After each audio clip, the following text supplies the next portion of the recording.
Napabak kabalen ngayon aldo ngayon ni araw ng mga puso mga pre. Marano na may gising pepa palenggi tita Chanda mga pre. Siyempre pag tita Chanda sigurado maraming iluluto mga pre. Siyempre alang aliwang magluto nung aliwanan pamilyano. Number 1 na ni Tita Roy ang napakalago mga pre. Siyempre ate yun naman ni Tito Gani sigurado magluto yung pulutan mi. Pepa kabalag konsyal sa gani. Sabi pa naman po yung napakapugi napaganak ang tito ko, Tito Pulis mga pre. Nya mana lukluk tita Kimane, sige lukluk kamo doon nya na kaman eh. Tini po kayo ni pamilya ng apon daling at apon turo mga pre pag ating okasyon surado. Salo-salo kabi ang magpalutulan da kalapamangan mga pre.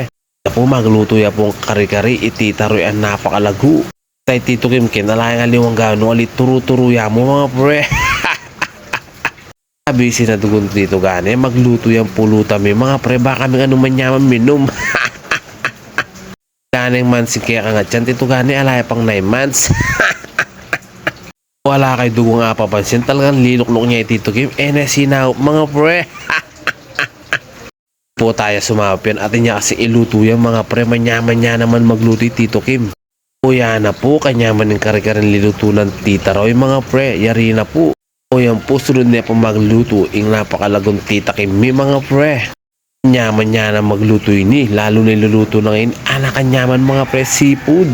Tiyang kaya kami mga pre sahop-sahop kami mo. Pamilya ng apon daling at apon turo. Alam mo ako makaluklok ko mo. Yes, abse.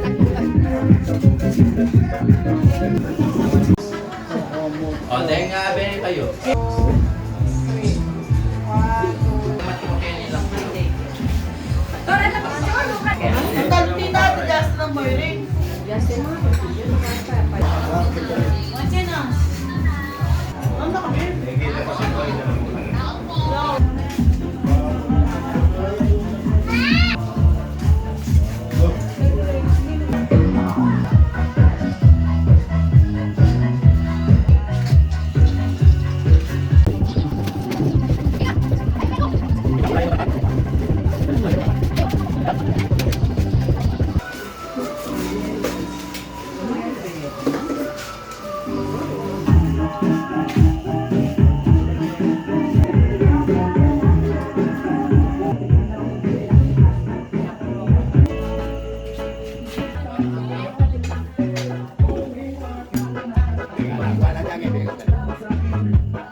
Benji na ng Benji, anang, parang kinubog na yung chipa ng